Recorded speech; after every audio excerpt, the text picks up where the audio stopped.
Hello, ladies and gentlemen. This is Drawing and Talking. I will be drawing a picture and talking while I do it.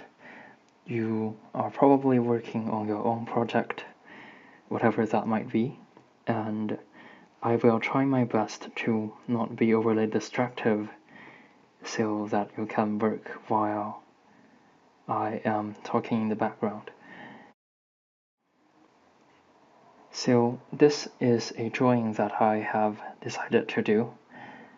It's two copies of the same image, and the reason I chose to make a drawing like this is because I wanted to experiment a little with the style that I use to polish my drawings.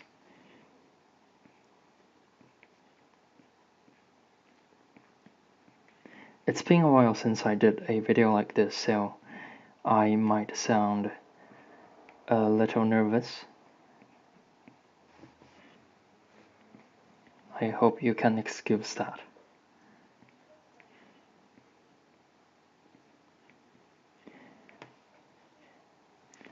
Personally, my drawing process involves essentially two steps. The first one is sketching, which is the half-transparent things in the background that I will be drawing over. So the sketching process sets out what the final image is supposed to look like, and what I'm doing right now is just polishing the sketches to make them look more visually appealing. However, as I was doing this, I noticed something, namely the fact that often I find the sketches to be more visually appealing than the polished versions. Some other artists have also reflected the same sentiment, and a possible reason for that is because in the sketches the artists are somehow more liberated, and so the product from the sketching is somehow more dynamic than the polished product. So what I have been doing for this particular drawing is that I have duplicated the same sketch and tried to use different styles for each. So if you take a closer look at the outlines of this one, you can see that the lines are kind of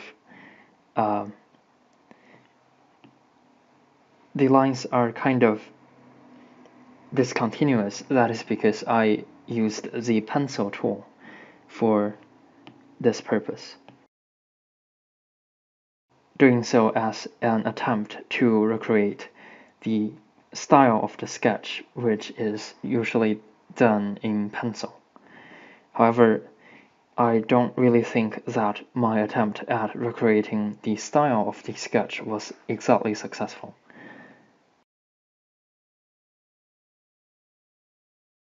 Apart from aesthetic appearance of the sketches that made me experiment recreating the sketches style, is also because the sketches usually take much less time than the polished product, needless to say. It would be really efficient if I can somehow make my sketches look good enough as the final product that I can submit to the internet.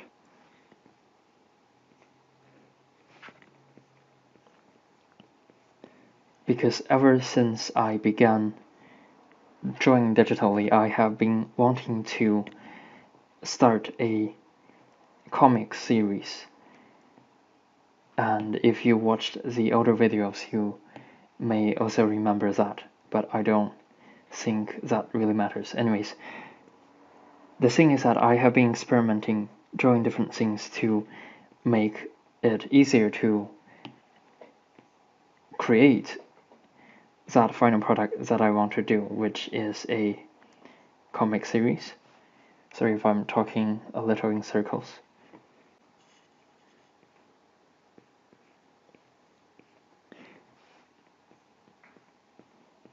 And I found that with things like comic series, efficiency is really important, because if I can produce my drawings quickly enough, I can prevent myself from getting bored doing the routine things over and over,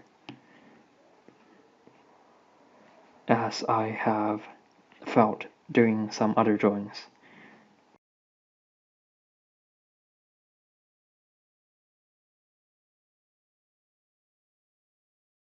The other thing that I wanted to mention is that I think with digital art in general, I guess, the polish of the art is perhaps not as important as one might think. Personally, I believe a strong image composition is the basis of an appealing image, as opposed to highly polished product, even though those drawings have their own place as well.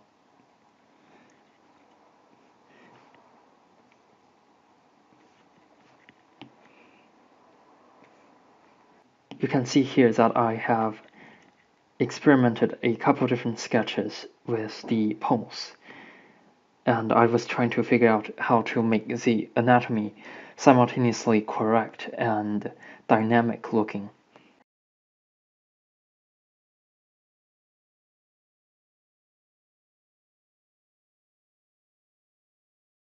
I guess I might as well say this at some point. So, personally, I don't do art professionally. I am a student, but not in art. The reason why I am spending time in art is because I find it a very productive way of relaxation and a healthy form of recreation.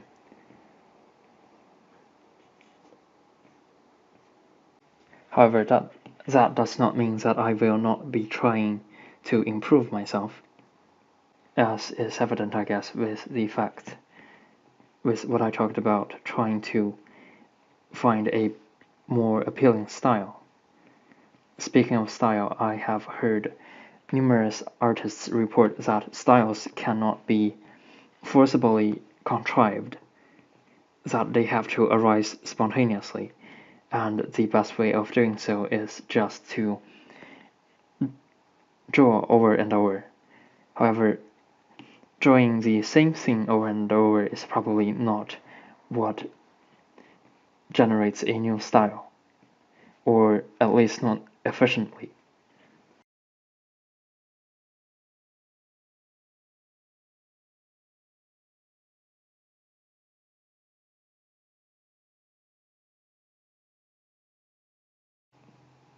While we are on the subject, I might as well talk a little about who this character is.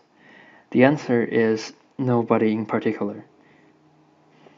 This character has been created solely as an homage to the Queen of Chess. I hope I didn't make that sound confusing by the way I stressed my sentence.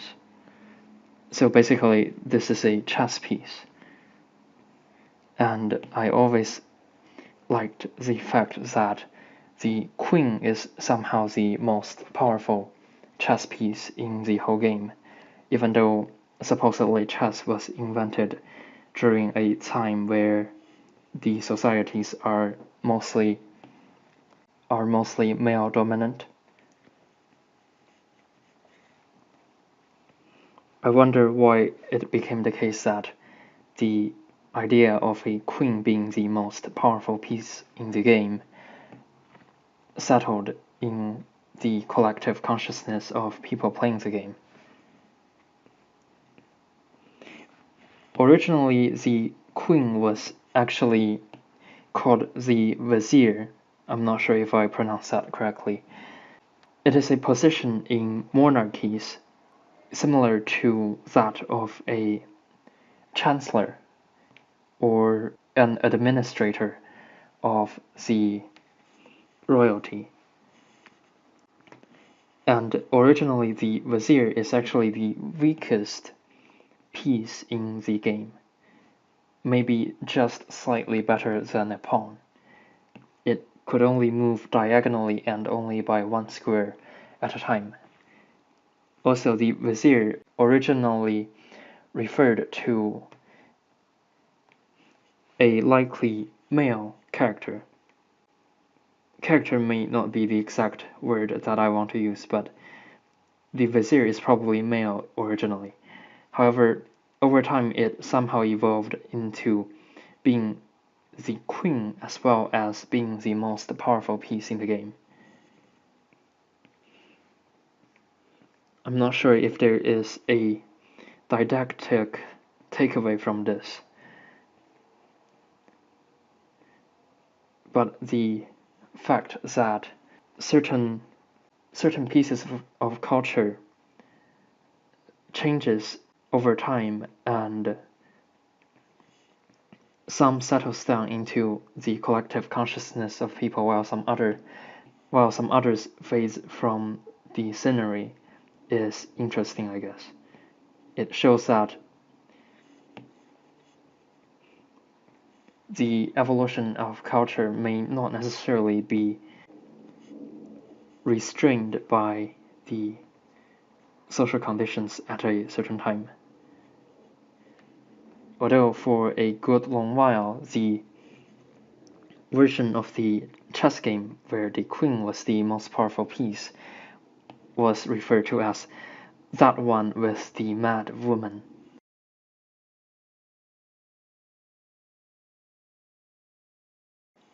Speaking of which,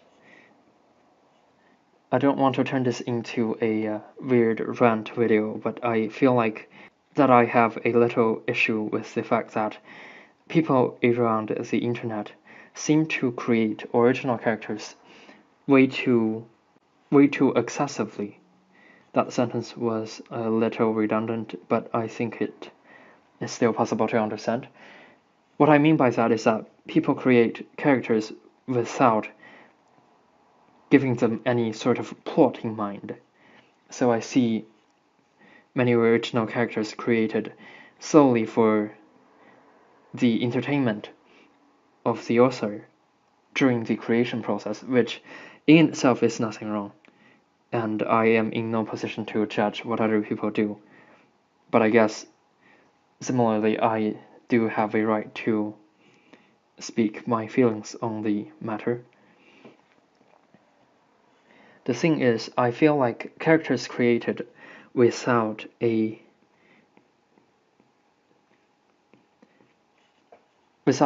role in any sort of plot or story is somehow a sign of extravagance or neglect on the author's part. In other words, I would much prefer if all the characters that are created had some sort of involvement in some sort of story. Then again, I might be misunderstanding the concept of character in the context of internet art. Maybe I'm thinking about the concept of character too much from the perspective of literature. That is, all the characters should play a certain role in a story.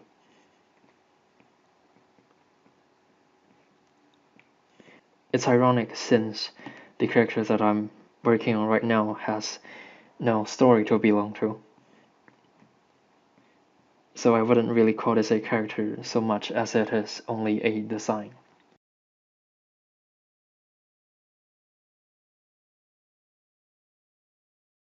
I guess that's another thing exposed by the fact that lots of characters that don't even have a story to participate in or created shows that people are obsessed with other human beings or other beings similar to themselves.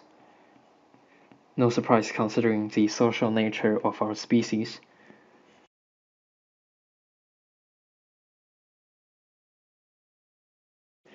I'm not exactly happy with the way the face in the sketch looks over here. I think it looks much better over here. There's some kind of subtle difference, but I can't really tell. This is also my best attempt at recreating the crown from the chess piece Queen. Somehow that sentence was really difficult to enunciate. If you have heard of Maslow's scale of needs, you might have known that things like basic sustenance for survival, food and shelter, things like that are the more basic needs. However, some people argue that the desire to create art is also a fundamental need of a human being. On some days I can agree with that, on others I cannot. I think it can be generalized into the need to create something lasting, to somehow express one's own feeling through the means of art. But I don't understand why that is.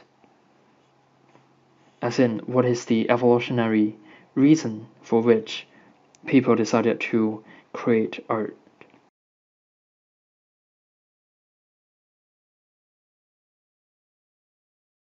There are certain seemingly irrational behaviors of human beings that are actually explicable by evolutionary theories.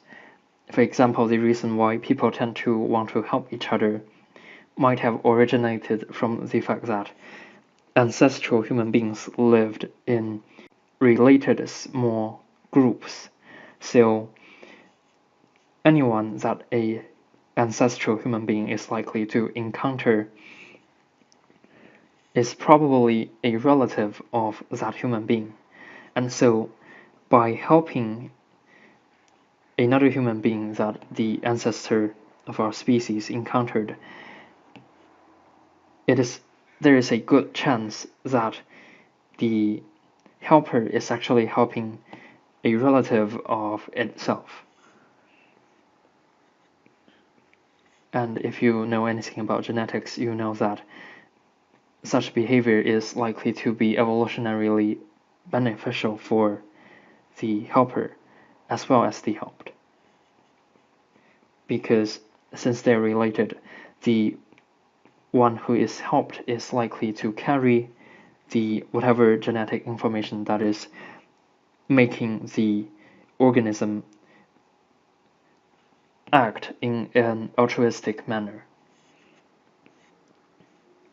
It might be a cynical way of looking at things, but I think it is also a very plausible one.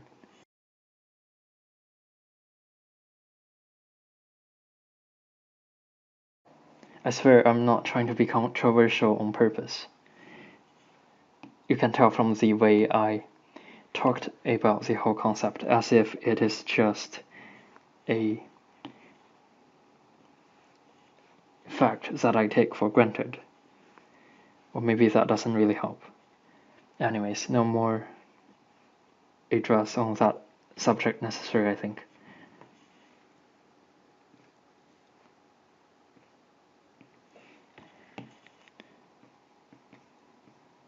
The other thing I guess sketches are good at is that you don't have to worry about your lines being not perfect the first time through.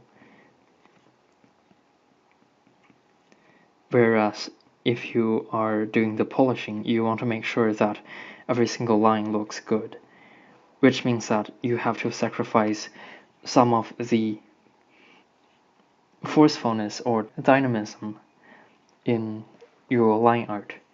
For example, if I were to, say, sketch a butterfly, I can just do something like this.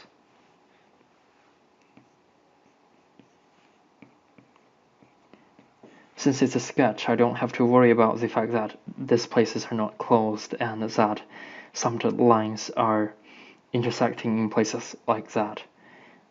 However, if I'm doing a polished product, I have to make sure that all the lines look both closed, as in there's no opening left, as well as continuous.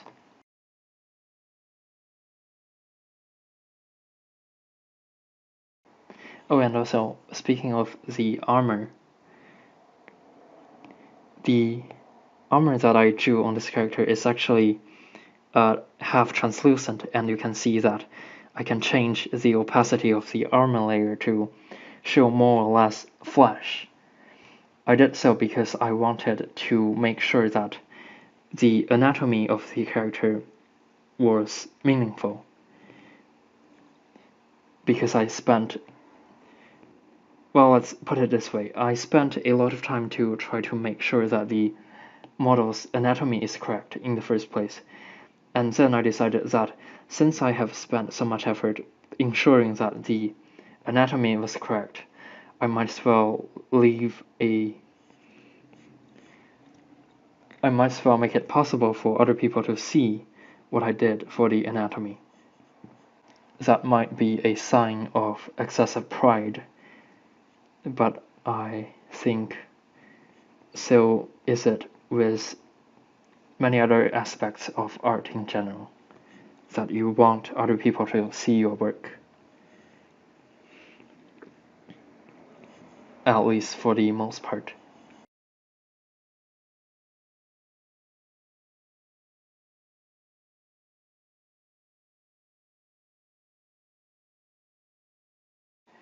The lines on this armor is somehow reminding me of the game Hollow Knight.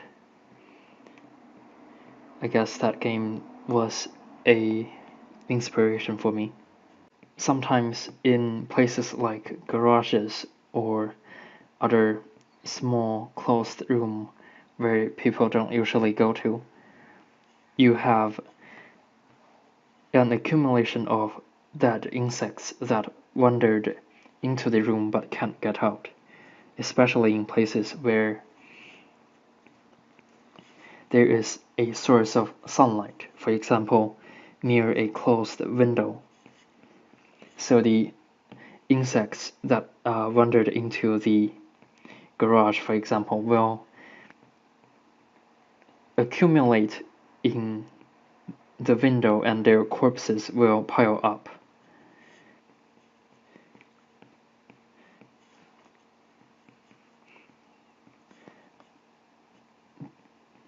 Personally, I think there is a grotesque beauty in a pile of insect corpses.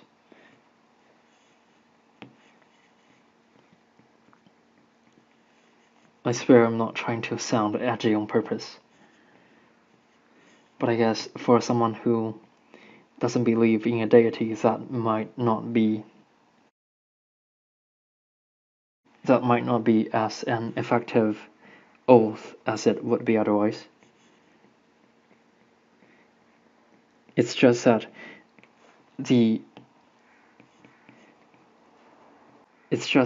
a pile of dead bugs somehow has an ominous feeling to it. It's like a little landscape, some kind of mass grave, but for insects. So it's grotesque, but not in the same way that a mass grave for human beings would be. It's grotesque but not upsetting, I guess. I have also completely changed the size for the fingers from the sketch to the final product.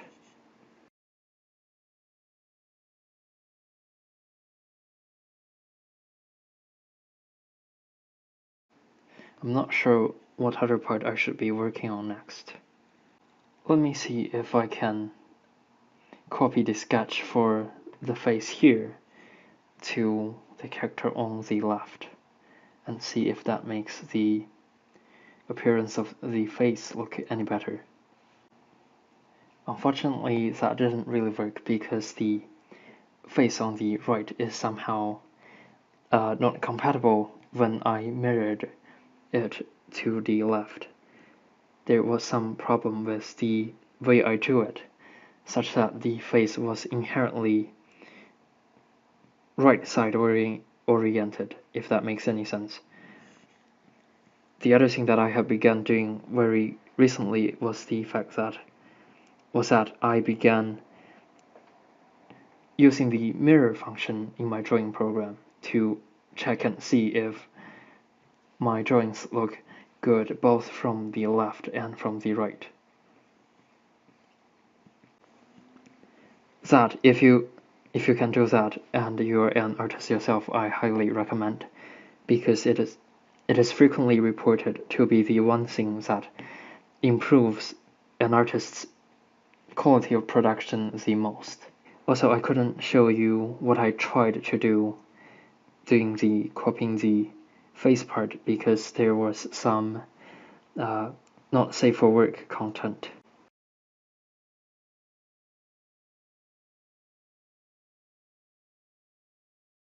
There was an analysis of a certain film. I think it's called Sucker Punch. Never watched that film, but the analysis said that it's funny how the modern society thinks that somehow violence is more acceptable than sexuality, even though sexuality is a necessary component of the human condition, whereas violence is not necessarily a component, even if it is a frequently recurring one. That is, this idea is manifested in the fact that sexual content is censored for people under a certain age, whereas violence is often not, or the age limit for violent content is less than that of sexual content. Of course, that doesn't say anything about the corporations that make use of sexual pandering as a cheap and misleading way of advertisement.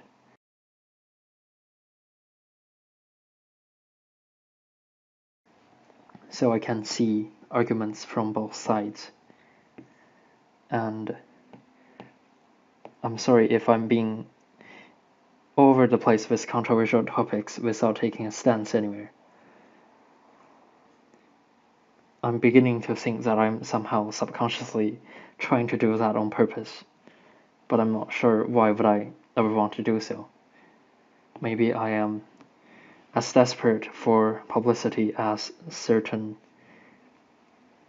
media companies are.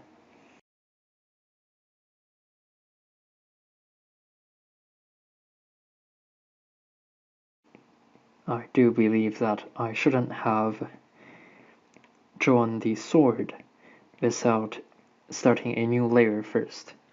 That would make erasing a lot easier. This is probably not the best example, but I do find that drawing hands is not as difficult as some other people report, even though I'm probably doing something highly incorrect with the way I construct the anatomy for the hands. I'm just looking over to make sure that the armor design is as consistent as is possible.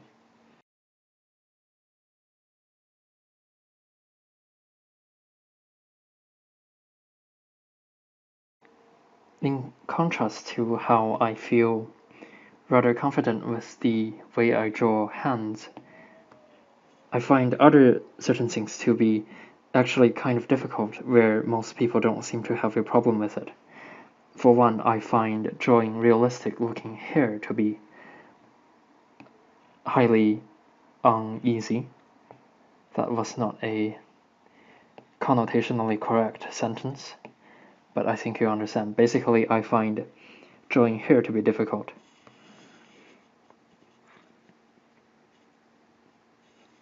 Especially long hair.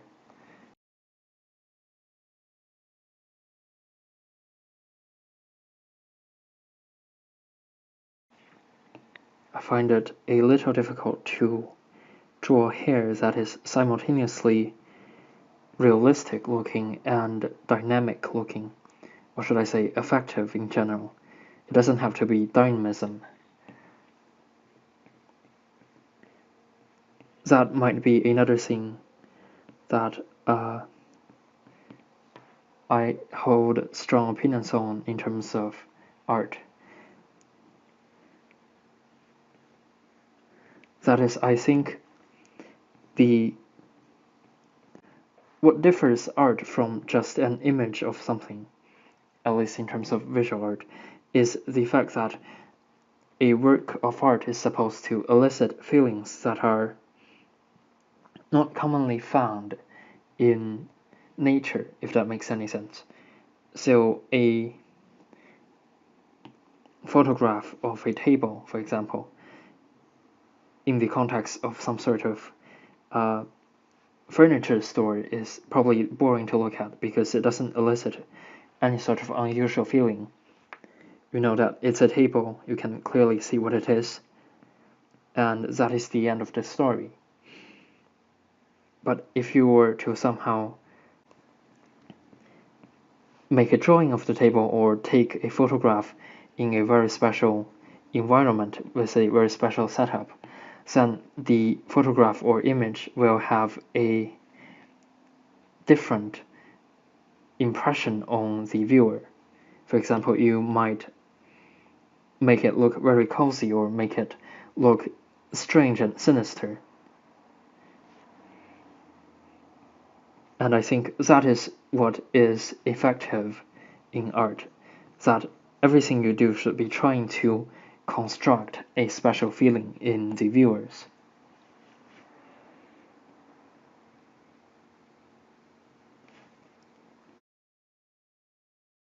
That isn't to say that realism isn't important, though.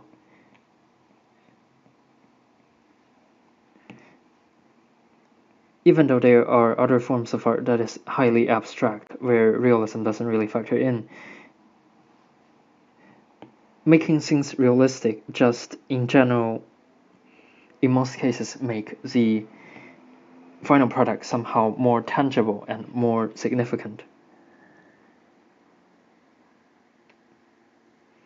For example, if I were to draw a nuclear explosion and I do a very bad job of it, you might think that the explosion isn't really happening because I made it look so unrealistic. Whereas if I did a very good job of making a realistic looking explosion, then the subject will somehow be more impactful than otherwise. So realism certainly has its place. The other thing that might compete for effectiveness might be the degree of detail.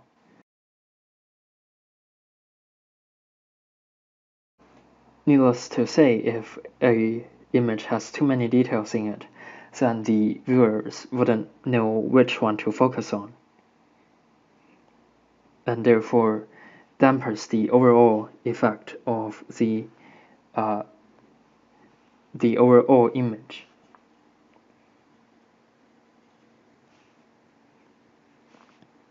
However, there are exceptions. For example, I forgot if it was just Bach. I think the artist was called Bach, and the person drew a series of images called the Earthly Delights. Or was it the Garden of Earthly Delights? Anyways, I will probably link that in the description somehow. That is an exception to the rule of simplicity, since in those drawings you can see that there is a lot of visual clutter, there is a high concentration of detail, and every single part of the image is supposed to be something that you can look at. That drawing is unique in that while every component of the complex whole can be looked at individually and be found visually appealing or artistically effective, the sheer number of the details in that drawing also contributes to the overall sensation or the overall impression of errant chaos, which is, according to the title of the drawing, a desired effect from the artist.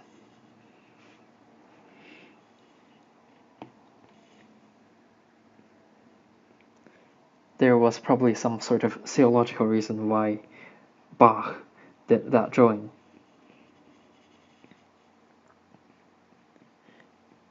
To warn people against the vices of hedonism, probably.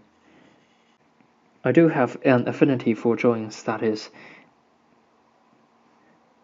consists of a overwhelming amount of detail, because that is something that I really enjoyed doing when I was a child, because I would get so bored by classes and things like that, to the point where I just pile on details in one drawing to distract myself. However, that kind of drawing takes a lot of time, and they can't really vary very much in terms of the impression.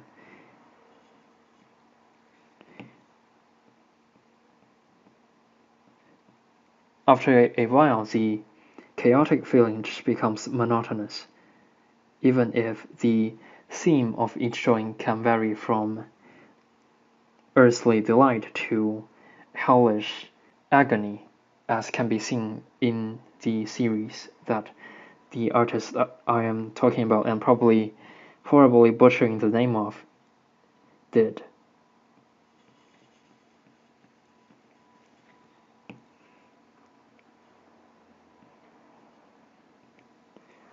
I think I'm going to stop myself before I mess up the hair any further, also violating my own idea of keeping things simple.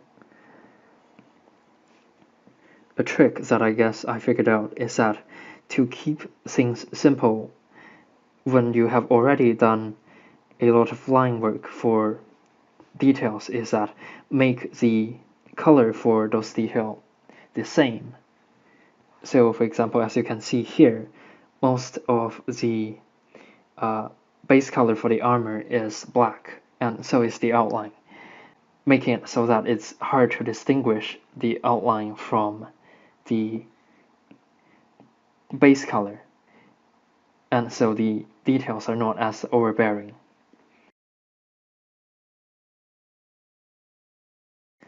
Let me get a little serious and try my best to not screw up the drawing of this face.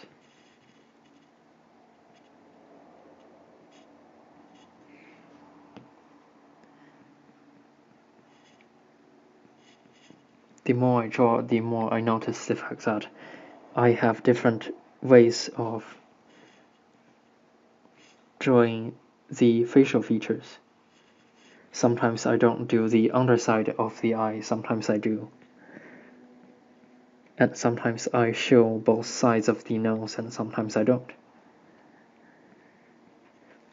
Also, I deliberately left out the pupils just because I find characters with pupils to be a little more intimidating to draw. It's as if the character is judging you, trying to force you to do a good job on them, and I don't really enjoy that kind of pressure. I also think that the face is highly asymmetrical. Let me just try outlining all the details and try and fix them later.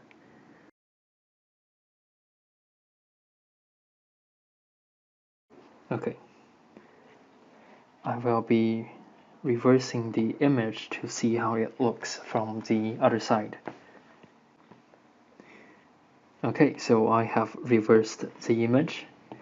I didn't show you the process because, again, there was stuff not safe for work. And you can see that what I mean when I say that by mirroring the image you can see something going wrong with what you are drawing. First of all, the very blaring mistake that I made is that this part of the face was completely just one straight line, which it shouldn't be. Also allow me to merge these two layers, even though that might not bode well for me. What should have happened is that the jaw should have been separated from the rest of the face. Something like that might be appropriate. Strangely, I don't feel nearly as ashamed about my mistake as I thought I would.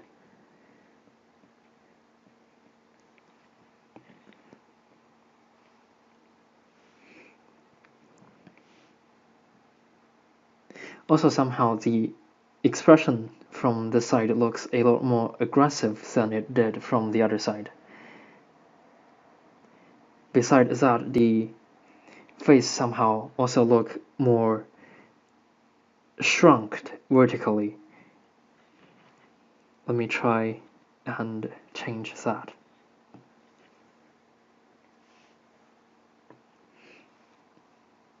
I just realized that I should have been doing this with the sketch rather than the final drawing, because now if I make any changes it's also going to affect the other parts, and so I will be making the changes to the sketches instead.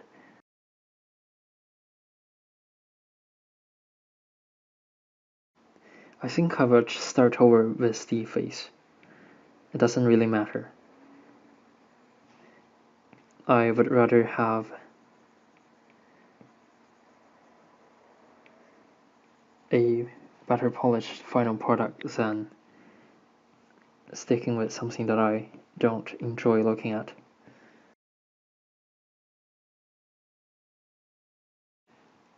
Let me also make sure that this looks just as good from the other side. Doesn't look that bad. In fact, I think this is pretty good. Personally, I start the face by drawing the nose, then ovals for eyes.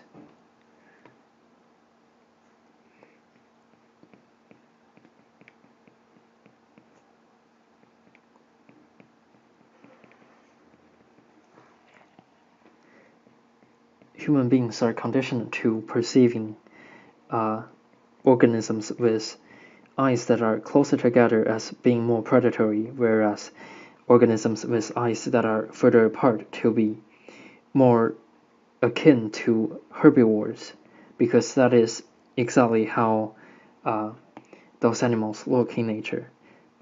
Because predators need their eyes to be closer together in order to make better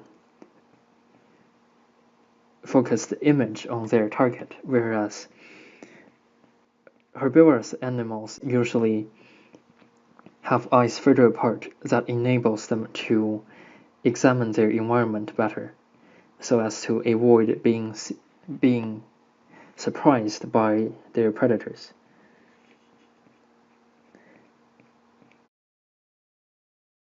I think you can guess which of the two approach I decided to take with this one. I feel like that sentence was very much slurred.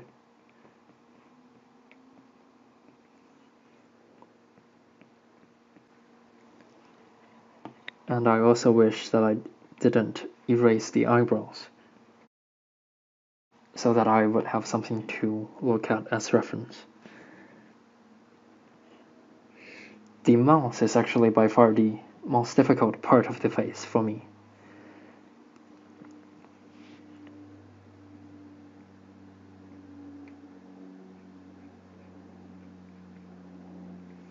That mouse is too low. I think I might have made the eyes a little too large. Let me try changing that.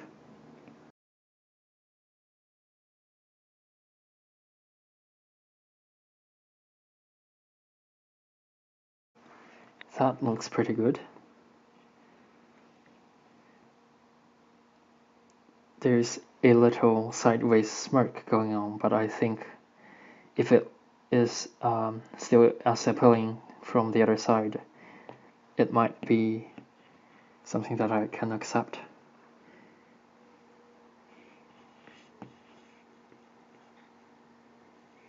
I'm not sure if that made things better or worse. I think this is acceptable.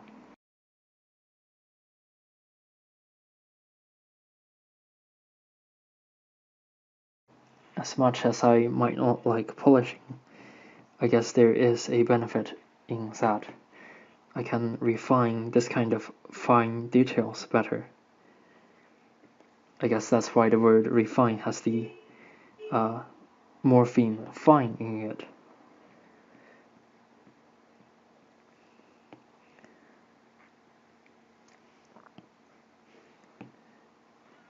Let me try starting over with this. I guess if you want a tip from me, one of the things that I found useful is that when you think you have messed up, sometimes the best thing is not trying to fix what you have already done, but rather to start over entirely, even though that doesn't seem to be working out so far. I think that's the best I can do for now.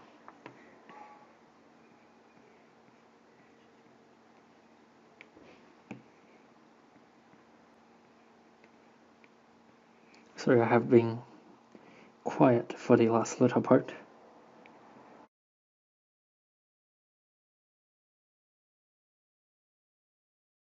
Maybe the footage would have been sped up so much that it wouldn't actually matter.